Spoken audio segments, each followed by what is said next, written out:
Section 1. You will hear a conversation between a man and a receptionist on the subject of joining a surgery. First, you have some time to look at questions 1 to 5.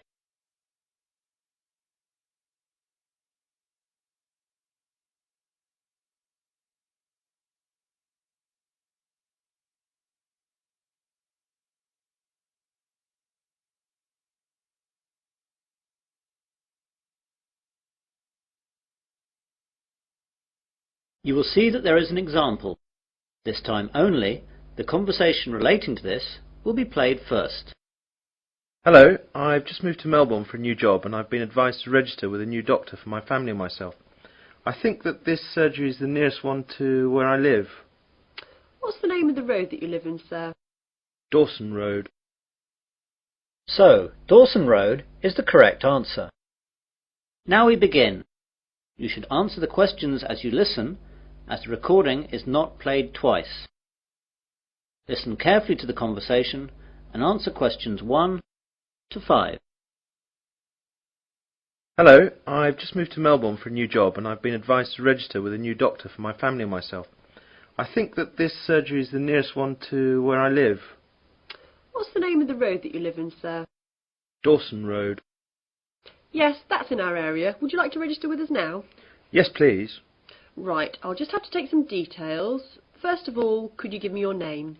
It's Mike Jacobs. Jacobs. And your family? My wife's name is Janet and I have one little boy whose name is Rod. Ron? No, Rod. R-O-D. Good, that's fine. And what is your address here in Melbourne? 52 Dawson Road, Highfield, Melbourne. Highfield. Highfield. Good. And I'll need to know your health card number. It's NH871812C. What about my family? Oh, only yours for now. Do you know the name of your old doctor? It was Dr. Graham Mackenzie in Perth. Now, we've got 4 doctors here. There's Dr. Susan Larkins, Dr. Kevin White, Dr. James Nicholson and Dr. Linda Williams. Which one would you like to register with? Oh, I didn't think of that. Well, I think I would like a man as my doctor. I'll go for the last one. Was that one a man? No, that was Dr. Linda. How about Dr. Kevin? Yes, that will be fine. Right, Dr. White it is. Will that be the same for your family? Oh yes, my wife might not want a man as her doctor. Well, we'll leave it as it is for now, and my wife can change if she wants to. Before the conversation continues, you have some time to look at questions 6 to 10.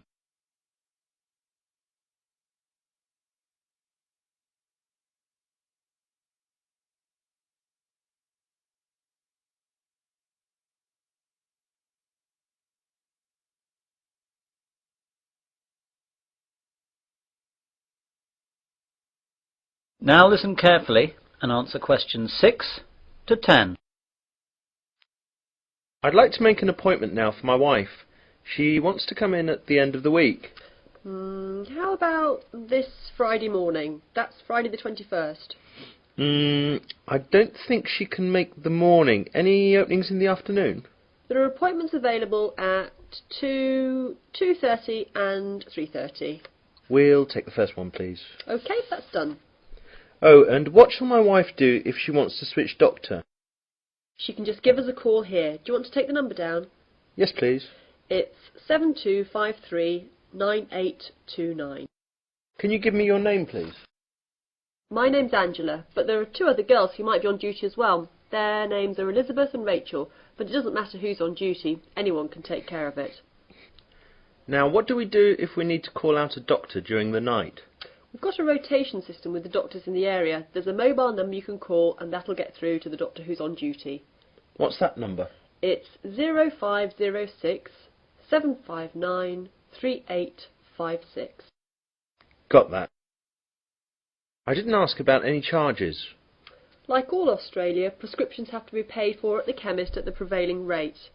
Some things like vaccinations for travel and insurance report we make a standard charge for, and I can give you a price list for those. Consultations, though, are under the National Health Service, so they'll be free. Great. Well, that's all. Thanks and goodbye. Goodbye. That is the end of section 1. You will now have half a minute to check your answers.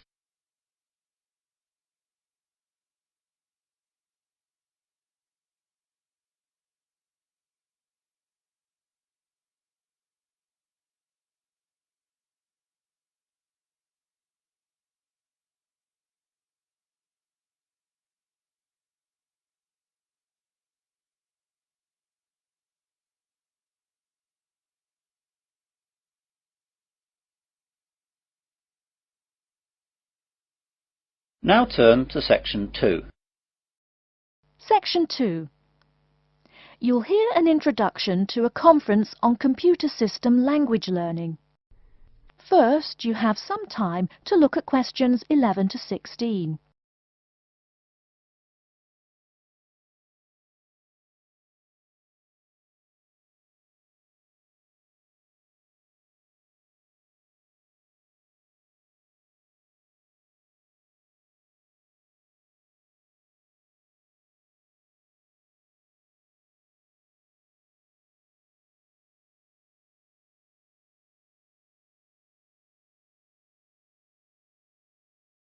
Now, listen carefully and answer questions 11 to 16. Good morning everyone, and welcome to the second annual Wallabaloo Conference on Mastering Computer Languages. I hope you all had a good trip. Before we get underway with today's programme, let me fill you in as to what's on tap for tomorrow, Sunday, February 19th. At 9 a.m, right here in the main hall, we'll be hearing a lecture from Dr. John Smith about Computer as Teacher. Professor Smith from the University of Melbourne is a world-class expert in the field of computer-assisted education, and his talk promises to be both stimulating and informative. Immediately afterwards, at 10:30, there will be a presentation of papers by various delegates. That, however, will take place in the garden room on the ground floor. If you don't yet know, the garden room is also called the ballroom, and will be gathering at the west end, the slightly raised area called Level 2. Just look for the crowd. If you get lost, there are signs in the foyer. After all that thinking, talking and listening, I expect everyone will be a bit weary. So at 11:15, there will be a break for coffee, cookies and other light refreshments. These will be available at the aptly named refreshment stand, placed by the door back here in the main hall. Also, if you choose to skip the formal lunch, you can buy a packed lunch at the stand for a reasonable price. I strongly urge you, however, to join us at the formal lunch. That won't be till 1 o'clock sharp, so you have time to stroll about town a bit. We'll be eating at the Seaview restaurant. The restaurant is located right here in the hotel on the top floor. It's a good dozen flights of stairs, so I suggest you take the lift on the ground floor, eh? If you're not fond of fish, there's an all-you-can-eat barbecue available as well. They even offer wallaby meat. After lunch, we'll troop back downstairs to Level 2 in the ballroom for the presentation of further papers, which will begin at 2 p.m. Please try to be on time. I know you'll be a bit tired after lunch, but the ballroom echoes so with people coming in late. Thank you in advance. Once we've heard the papers, we'll break for afternoon tea at 3:10 p.m. No need to walk. The manager of the refreshment stand has graciously agreed to have tea served in the ballroom. He's even promised us some special scones, baked from a recipe of his dear old Scottish grandmother. Then, tea being drunk and scones munched, we'll retire here to the main hall for some closing remarks and questions. So, by 5 o'clock, we should have the conference wrapped up. But the fun isn't over. This is Australia, mates. We'll be flocking to the hotel's own Palm Lounge on the east side of the foyer for an informal reception. You can relax, mingle with the other delegates, and let your hair down a bit. This will run from 5:10 to 6:10, though you're free to stay as long as you like. The lounge manager has informed me that for the duration of the actual reception, you can have all-you-can-drink beer for $20 with purchase of an advance ticket. Before you hear the rest of the talk, you have some time to look at questions 17 to 20.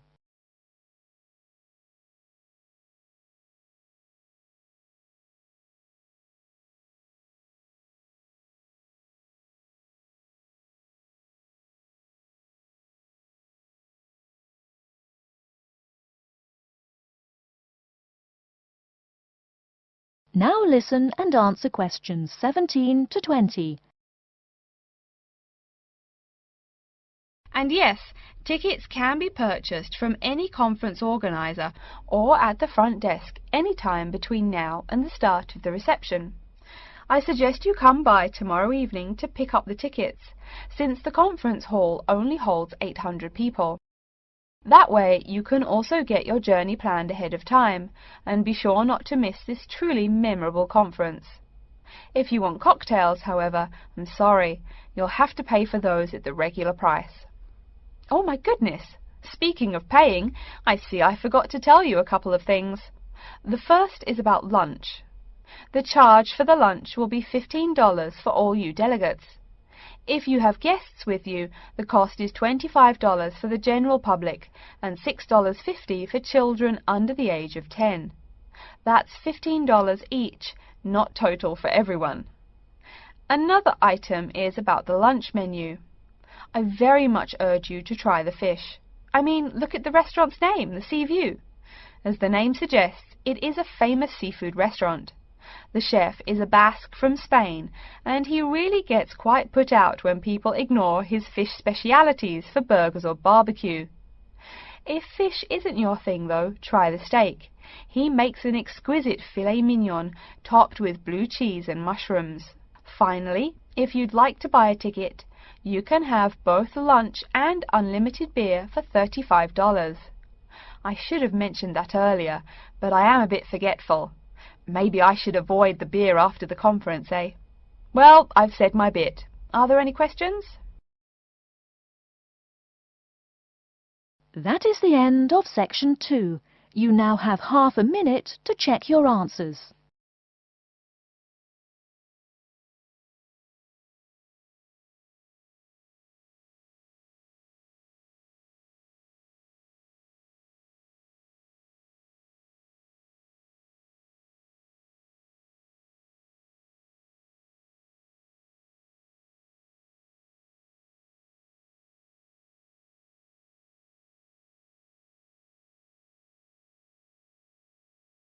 Now turn to section 3.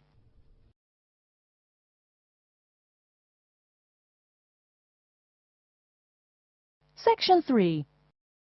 You will hear a student called Tina asking Professor Van Diesen for advice on choosing courses.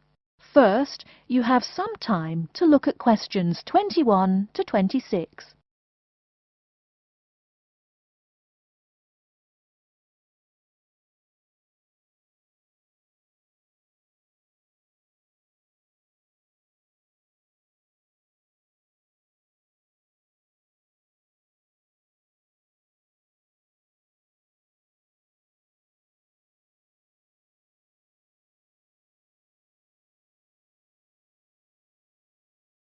Now listen carefully and answer questions 21 to 26.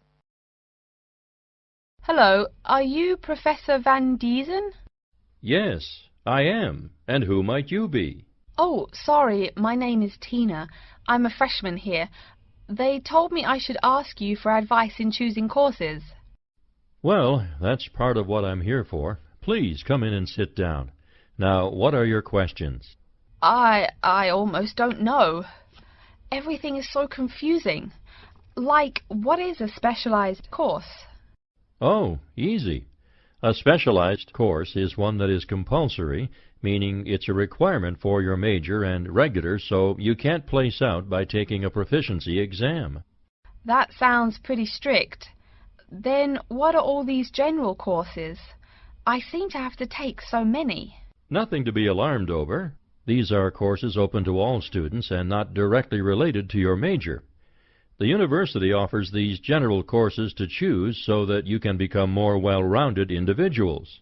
For example, I see you're a microbiology major, So it might be a good idea to take some literature or history courses so that you can know something besides all science. You mean these courses are like for fun? That might be one way to look at it, but don't tell the literature professor such a thing. Think of a general course as the opposite of a specified course. A specified course is one that pertains directly to your major. So, can I take any microbiology course I want? Let's see.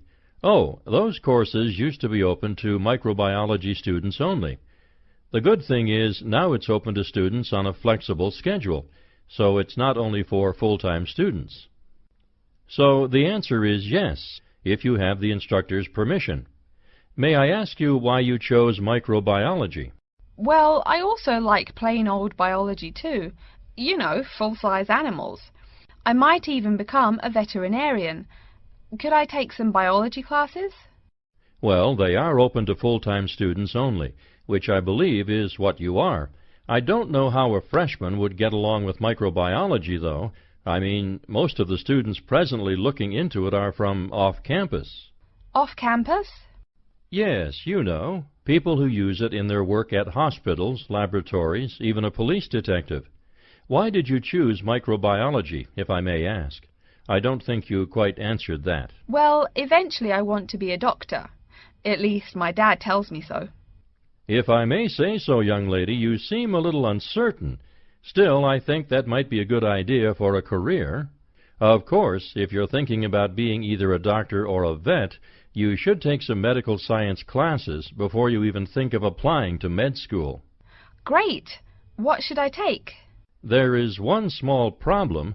The new medical sciences building is under construction, so there are no experimental facilities available until next year. I'm afraid you'll have to wait, but don't forget to take those courses at the first opportunity. Oh, bummer. Is there any other course you'd recommend for someone like me? Well, since you seem to like animals, have you ever thought about looking into environmental science? No, I never really thought about it before. Is it worthwhile? Quite. In fact, it's the fastest growing subject on this campus. Before you hear the rest of the talk, you have some time to look at questions 27 to 30.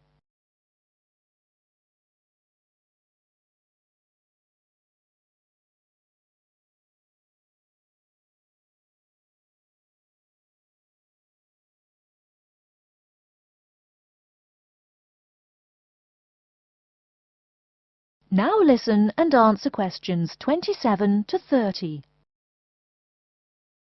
I'm sorry, I couldn't help noticing the long list of classes you've written out there. May I have a look? Oh, sure. Medical science, statistics, laboratory techniques, medicine, mathematics, computing. My, a bit of everything here. Is it too much? For your first semester, yes. What I suggest is starting out by taking the compulsory courses. Like we said before, the medical science can wait. Consider taking that in your sophomore year. I think I'd put off computing, too. I recommend to all freshmen that I talk to get the compulsory mathematics out of the way as early as possible, so take that one. It'll be one less difficult course you have to focus on when the science lab opens next year, and you have to catch up on classes like laboratory techniques. Your major also requires statistics, so you have to balance 2 math classes, and no doubt you should take that. Otherwise, get your required medicine course out of the way by taking something theory-based. Oh, of course, and your environmental science class, if you're interested. The others can wait, though I think computing is definitely a good idea, even though it's not required. I see, too, on your paper there you seem to have had high marks on the entrance exam. Yeah, I guess so. Don't be shy. Have you thought about applying for a scholarship? Do they have any? I mean, my dad is always complaining about how much money it costs him. In your department there are actually 3 full scholarships available. They cover tuition and provide $1,500 cash. $1,500 cash? Party! Please, miss, the money is intended more as a textbook allowance, not party money. If you promise to behave, I'll show you how to apply. Great, and thanks. That is the end of Section 3. You now have half a minute to check your answers.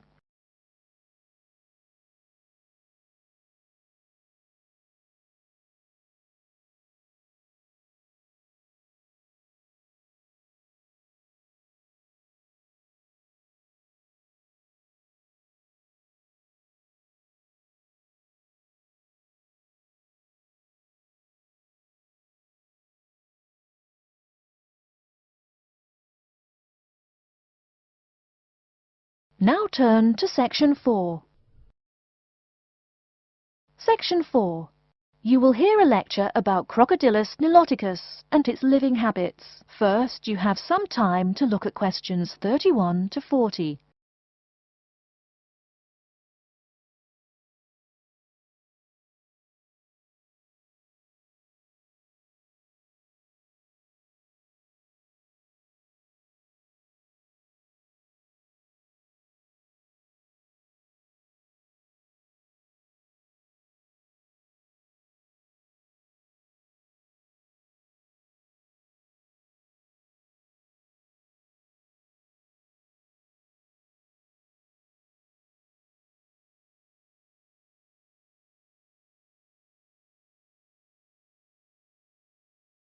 Now listen carefully and answer questions 31 to 40. Good morning. Today we will continue our study of Crocodylus niloticus by talking about its living habits. We've already discussed the evolutionary attributes that set it apart from its crocodile relatives. Does everyone remember that? Yes, it has an extremely narrow snout and 3 or 4 rows of protective scales on its back, as compared to 2 rows on other members of the Crocodylus genus. Let's take a look at how these carnivorous man-eaters live, where they live, and finally, whether they really deserve their vicious reputation. To start, I'd like to address a great question posed to me by a student during yesterday's office hours. We talked about the distribution of crocodiles in Africa and saw that they are highly concentrated in the south and west of the continent. This student noticed that on the map displaying the distribution of crocodiles across Africa, there were no crocodiles in the northern region, and found no mention in the literature of the existence of crocodiles in the north of Africa. Why might there be no crocodiles in North Africa? Let's save this question for later in the lecture. To find out more about the social habits of the African crocodile, one researcher named Tara Shine of the University of Ulster in Northern Ireland conducted a survey of the wetlands in Mauritania and received reports of 46 crocodiles living in one group, or float as we say when referring to crocodiles, though the usual number is a little less than half of that. In general, crocodiles are more highly concentrated in wet subtropical environments near bodies of water and rich vegetation. While South American crocodiles thrive in cool rainforests, the African crocodile is more equipped for heat. Though they can survive at the hot temperatures found in some deserts, they are not equipped to handle dry climates and thus cannot survive in places like the Sahara Desert of North Africa. As cold-blooded animals, crocodiles' core temperatures fluctuate from their average of 38 degrees Celsius as external conditions change. Thus, they need to avoid extreme temperatures. Others live an underwater life, keeping a body temperature close to that of the water. As their own unique method of regulating their body temperatures, some African crocodiles have made dens by digging holes in the ground to provide themselves with a cool, dark place to retreat from the hot African sun. Speaking of the hot African sun, let's go back to the question asked at the beginning of the lecture. We know that there used to be crocodiles in northern Africa, yet today there are none. What are some possible explanations for this? Some students have suggested that the African crocodile has evolved from a desert creature into a wetland creature, thus causing them to migrate south for more appropriate conditions. Others presume that the crocodile was hunted out of northern Africa by a fiercer predator. While these are intelligent guesses, the real story is a little bit different. The key to this migration is that the Sahara Desert did not always cover the north of Africa. About 8,000 years ago, the land was fertile wetlands, perfect for breeding crocodiles. Over time, though, the area dried out and the wetland slowly turned to desert, leading the African crocodile to migrate south to the marshlands they call home today. Some crocodiles did, however, adapt to living in dry conditions. In Mauritania, some crocodiles have learned to survive in an area where they can go up to 8 months with no water, by spending the driest of times in what's called a torpor, or short period of hibernation. To utilize every bit of rainfall, these desert crocodiles dig underground caves that collect runoff, thus staying cool and hydrated.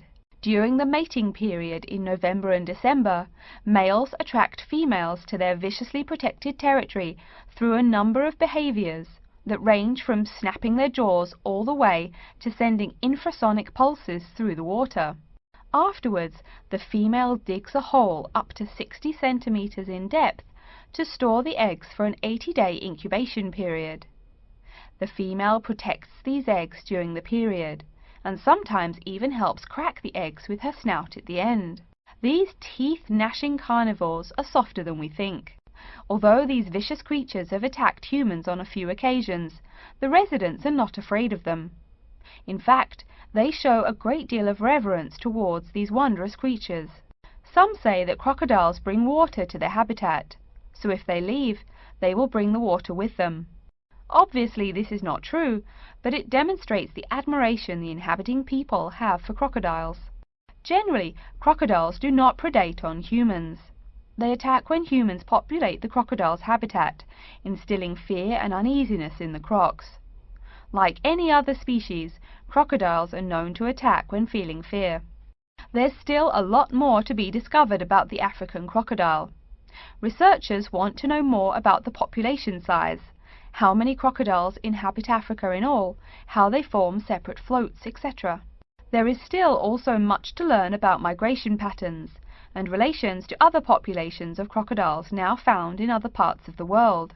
Next time, we'll examine a few specific case studies of crocodile populations in southern Africa. That is the end of section 4. You now have half a minute to check your answers.